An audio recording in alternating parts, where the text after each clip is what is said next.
You'll hear a number of different recordings, and you will have to answer questions on what you hear. There will be time for you to read the instructions and questions, and you will have a chance to check your work. All the recordings will be played once only. You will hear a telephone conversation between a travel company employee and a customer. First, you have some time to look at questions 1 to 5.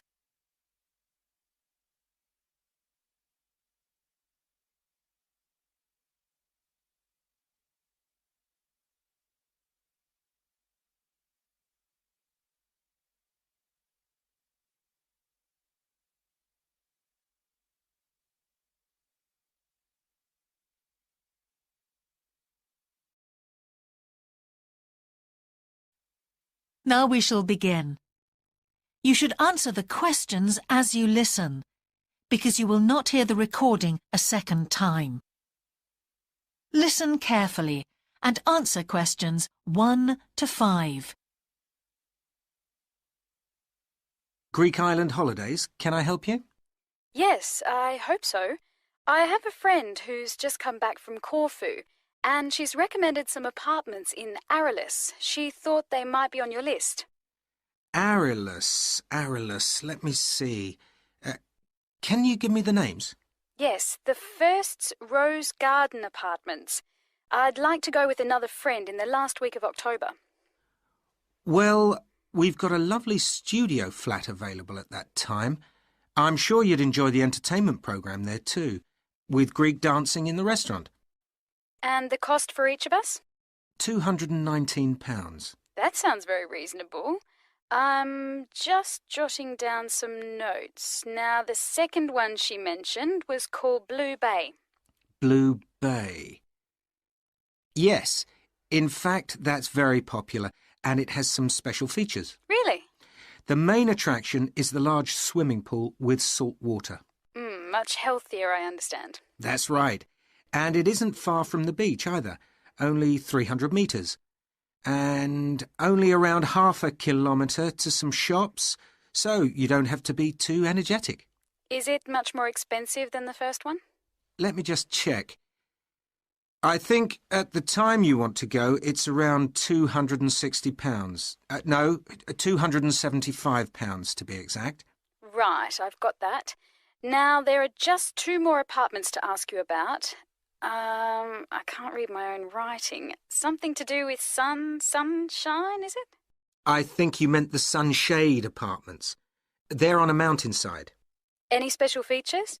Yes, each room has its own sun terrace, and there are shared barbecue facilities. Ooh, sounds lovely. Yes, it is rather well equipped. It also provides water sports. It has its own beach. There are facilities for water skiing. Any kite surfing? My friend's quite keen. Not at the hotel, but I'm sure you'll find some in Arillis. There's also satellite TV in the apartments. And how much is that one? £490 with 2 sharing. You mean £245 each? I'm afraid not. Each person has to pay that amount, and there must be at least 2 in an apartment. Oh, I don't think that would be within our budget, unfortunately. And the last one sounds a bit expensive too. The Grand? Actually, it's quite reasonable. It's an older style house with Greek paintings in every room and a balcony outside. Sounds nice. What are the views like? Well, there are forests all round, and they hide a supermarket just down the road, so that's very useful for all your shopping needs. There's a disco in the area too. And the price? £319 at that time, but if you leave it till November, it goes down by 40%. Too late, I'm afraid. Well, why don't I send you a brochure with full details, Miss... Nash. But don't worry about that. I'm coming to Upminster soon, and I'll call and get one. I just wanted to get an idea first. Well, that's fine. We've got plenty here when you come. Before you hear the rest of the conversation, you have some time to look at questions 6 to 10.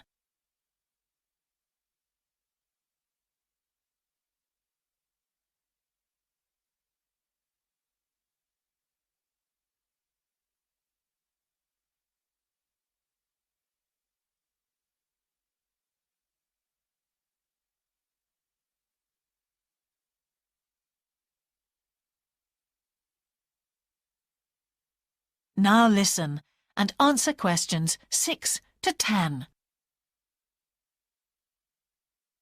If you've got a minute, could I just check a couple of points about insurance? I got one policy through the post, but I'd like to see if yours is better. Fine. What would you like to know? Well, the one I've got has benefits and then the maximum amount you can claim. Is that like yours? Yes, that's how most of them are. Well, the first thing is cancellation. If the holiday's cancelled on the policy I've got, you can claim £8,000. We can improve on that, Miss Nash. For Greek island holidays, our maximum is £10,000. That's good. Of course, our holiday won't even cost £1,000 together. It's still sensible to have good cover. Now, if you go to hospital, we allow £600. Yes, mine's similar. And we also allow a relative to travel to your holiday resort. My policy just says their representative will help you. You can see there's another difference there. And what happens if you don't get on the plane? Nothing, as far as I can see on this form. Don't you have missed departure? No, I'll just jot that down. We pay up to £1,000 for that, depending on the reason.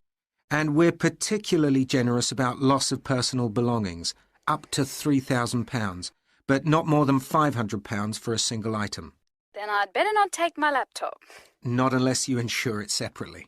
OK, thanks very much for your time. You've really been helpful. Can I get back to you? Your name is... Ben Ludlow. That's Ludlow. I'm the assistant manager here. I'll give you my number. It's 081 260 543 216. But didn't I phone 081 260 567 294? That's what I've got on the paper. That's the main switchboard. I've given you my direct line. Right. Thank you very much for your time. That is the end of part 1. You now have half a minute to check your answers.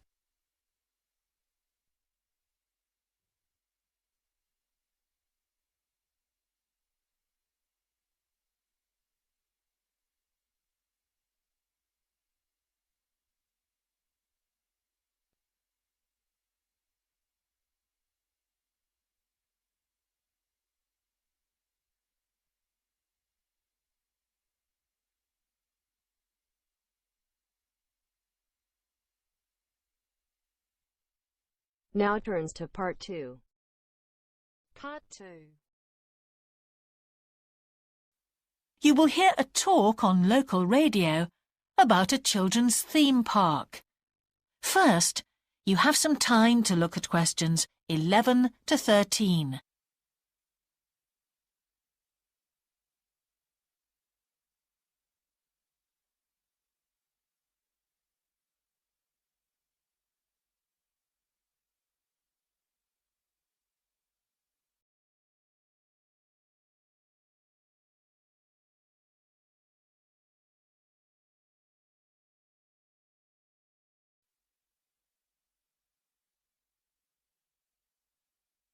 Now listen carefully and answer questions 11 to 13. For the second in our series about locally run businesses, we meet Simon Winridge, co-founder of the hugely successful Winridge Forest Railway Park. Welcome, Simon.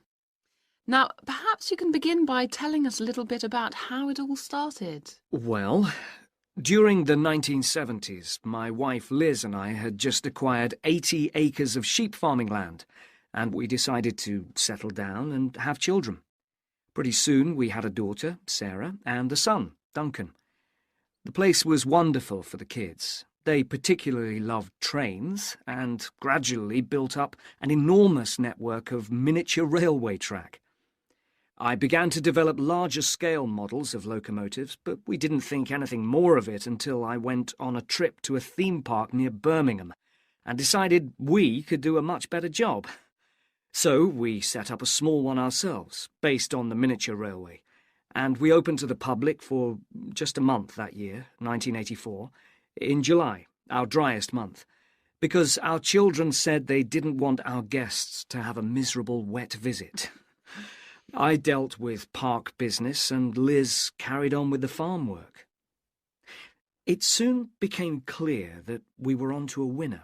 We began to extend the railway track and lay it among more interesting landscape by planting trees, which in turn attracted more wildlife, and by making cuttings through the rock. Nowadays, we're open all year round, and we're pleased to say that Wimridge is one of the most popular visitor attractions in the area, with 50,000 visitors a year. 1.5 million people have been through our doors since we opened. Before you hear the rest of the talk, you have some time to look at questions 14 to 20.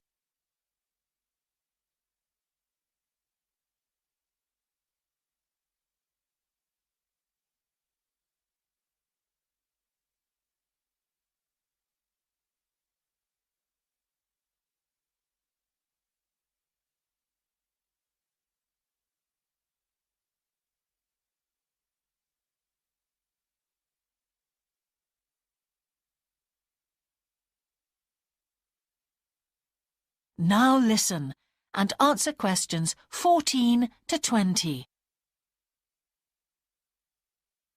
All these visitors mean we have had to expand our operation, and it's now a truly family concern. I'm near to retirement age, so I only concern myself with looking after the mechanical side of things, keeping the trains going.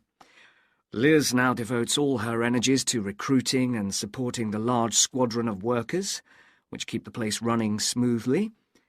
We're really pleased that, after some years away teaching, Sarah has now returned to the park and makes sure the visitors are kept fed and watered, which keeps her pretty busy, as you can imagine. Our son Duncan has been a stalwart of the park for the last 10 years, taking over from me in the area of construction. And I'll say a little bit more about that in a moment. And his new wife, Judith, has also joined the team in charge of retail. That's becoming a tremendous growth area for us. A lot of people want to buy souvenirs. So have you finished your development of the site for the moment? Not at all. We're constantly looking for ways to offer more to our visitors. The railway remains the central feature, and there's now 1.2 kilometres of the line laid, but we'd like to lay more. Because of the geology of the area, our greatest problem is digging tunnels, but we're gradually overcoming that. We're also very pleased with a new installation of the go-kart arena, which is 120 square metres in area. Again, the problem is the geology. We had to level the mounds on the track for safety reasons. We wanted to enable 5 to 12-year-olds to use the go-karts. And the main attraction here is the Formula One kart. We've known fights to break out over who gets it. And then, finally, to our most recent development, which is the landscape swimming pool. That is the end of part 2. You now have half a minute to check your answers.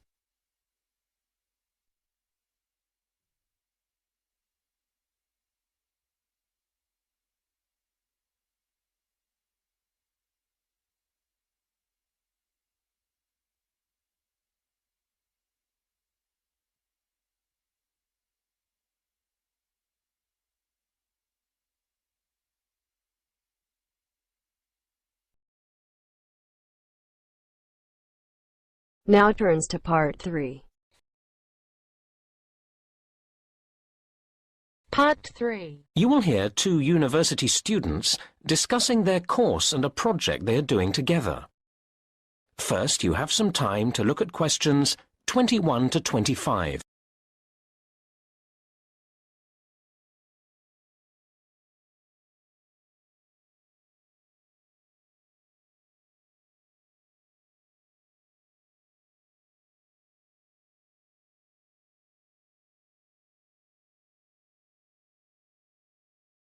Now listen to the first part of the conversation and answer questions 21 to 25. Hi, Martin. Hi, Kate. How are you? Fine.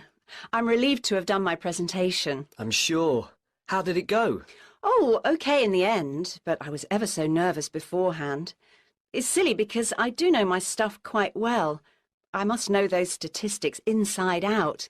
But when you have to get each table of results to come up in the right order, it can make you nervous. It was my first time using the computerized projector, and I was sure I was going to get the controls wrong or something. And, of course, that's not a good situation if you know you've got to listen to questions carefully and be ready to answer quickly. But it was fine once you got going. Yes. I do feel that the standard of presentations could be improved in general. I think a lot of the lecturers agree with me, although I don't honestly know what they can be expected to do about it. Students need to appreciate the difference between style and content. Too many presentations are just a mass of detailed content, all very worthy, without any attempt to engage people's interest. Basic things like looking at your audience's faces seem to get forgotten, and that makes it harder to concentrate on the points made about the research itself. Yes, there are quite a few improvements I'd like to see. Take tutorials, for example. I feel they're often a missed opportunity. I come out not feeling sure about what I've learnt. Week in, week out, I faithfully plough through the reading list, which is fair enough, but then the discussion doesn't seem to extract the main issues. It's frustrating. I know what you mean. Mind you, we have to take some responsibility ourselves. I actually got quite a lot from that skills workshop I went to on taking notes, and I'd like to make similar improvements in the next semester. The reading list we get has several websites each time, and I want to learn to navigate my way round them more effectively. Now, that sounds a good idea. Mind you, it means spending more time in the library. If you can get in. You mean because it's too crowded? It isn't big enough, is it? Well, I don't know. I mean, I like to work late in the evening, and it shuts before I want to finish. But I know you can access the catalogue from a laptop. Which, personally, I haven't got.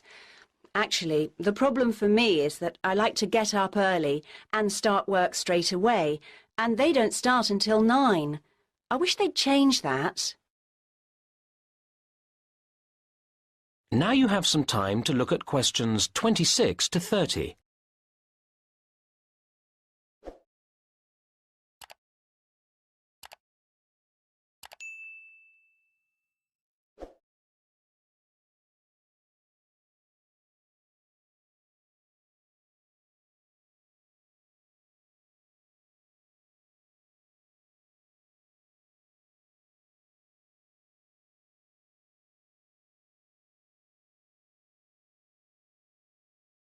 Now listen to the rest of the conversation and answer questions 26 to 30.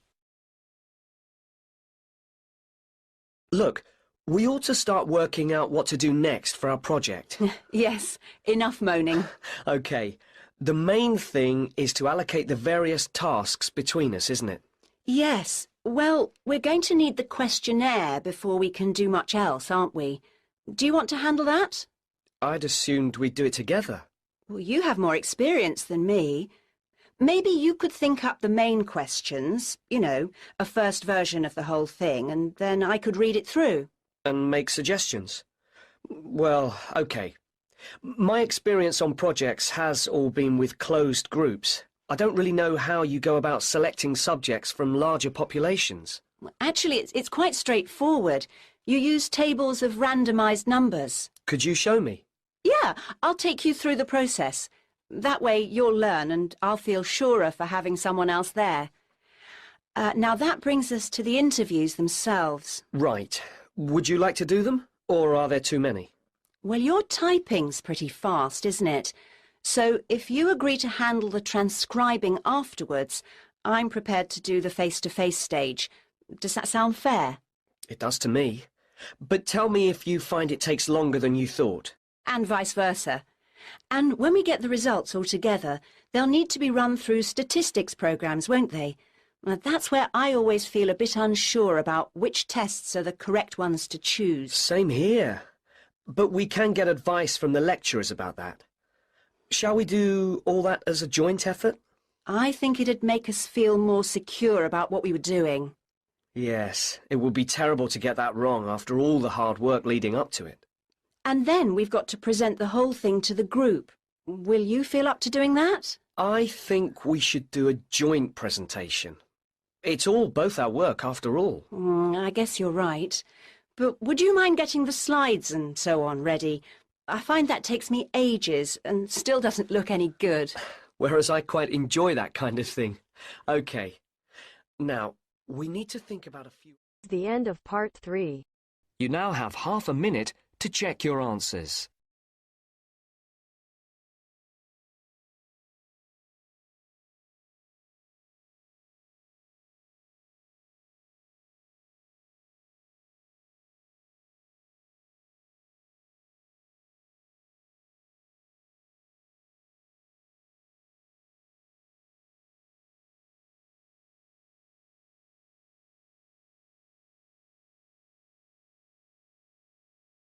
Now turns to part 4.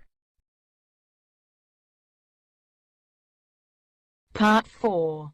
You will hear a writer giving a talk about the different kinds of writing that the audience might want to try doing. First, you have some time to look at questions 31 to 40.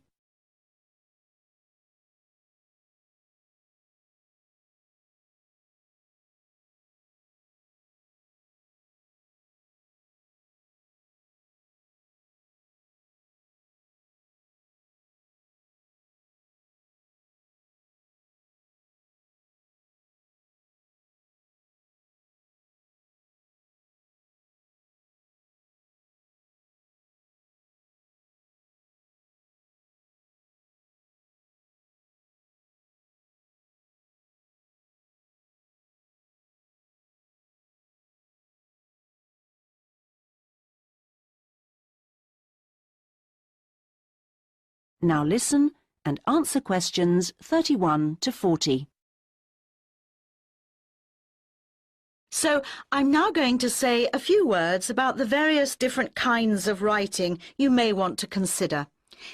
Each has its own challenges and rewards, and it's really a question of seeing what suits you best. There are no rights and wrongs here. Let's start by considering the short story. Remember that a short story isn't just a very concise novel. There are 3 basic styles: the story itself, the slice of life section, and the surprise type, and all of them are equally valid as treatments of the genre. When producing a short story, you don't have time for a slow build-up of interest, so you need to get in there straight away and begin with a crisis. Then there's non-fiction, which can sell very well, with biographies in particular frequently hitting the bestseller lists. It's important, however, to be sure your chosen topic is genuinely interesting to people, and you know enough about it to do it justice.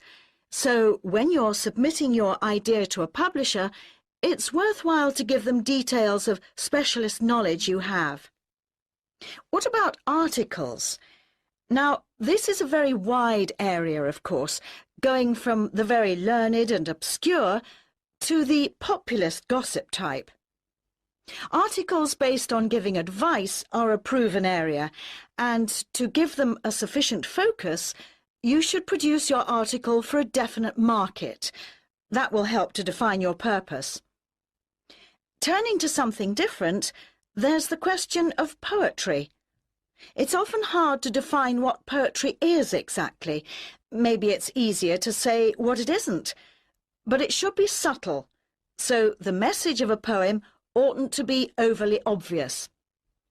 True poems let the ideas sit there for the reader to ponder. What they must do is sound good, like singing. So I recommend reading what you write aloud to yourself to check the melody. Well, then there's plays, which are basically novels, but told only through conversation. A playwright includes minimal instructions for actions, but not for every small action the actors will perform. Things such as moves towards sofa and so on are for the director to come up with. If you're thinking of trying your hand at a play, a good starting point would be to educate yourself a little in the art of acting. so that you know what the people who deliver your work can and can't do with it. What next? There's radio, of course. Radio uses an enormous range of material, and the BBC Writing for Radio Handbook contains information about all of this. To begin with, I suggest regional stations for sending your stuff to. The competition for national radio is extremely high. OK, another interesting area is children's literature. Now, very few, if any, children's books are published without pictures, but this doesn't mean that you, as writer, have to draw them. That's for the illustrator. What you do need to do is be clear who you want to write for. So fix on one age group, and then aim your stories at that.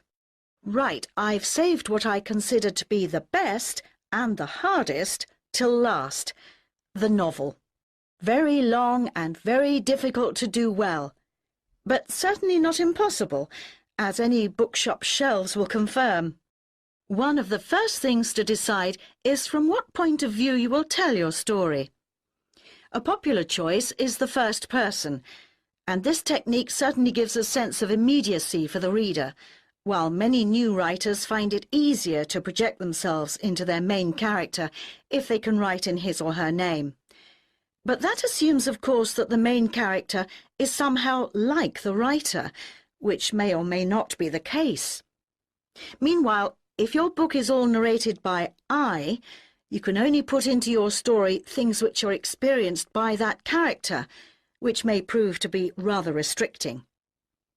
Now, there are all sorts of pitfalls for the novelist, and many of them relate to the issue of providing a balanced narrative. Every time you introduce a character into the story, you have decisions to make. Of course, you want to populate your landscape with a variety of people to maintain interest, but don't feel you have to decorate every one of them in elaborate detail. The same goes for irony. All too often, an inexperienced writer will create a strong ironic situation and then spoil it by spelling out what they mean by it, as if readers were too stupid to understand. A few contrasting details should serve to make the point clear. A big challenge for new novelists is dialogue. What is the relationship between conversation as people really speak and as it is in novels? Well, it depends. If you recorded actual conversations and copied them straight into your narrative, readers would get confused and bored, all those unfinished sentences going nowhere. On the other hand, you don't want to write out page-long utterances by characters, as these will seem unrealistic to an extreme, but you can insert minor descriptions and actions to vary the pace and add interest. Well, I hope what I'm saying is encouraging and not too off-putting about the various difficulties. Are there any questions at this point? That is the end of part 4. You now have half a minute to check your answers.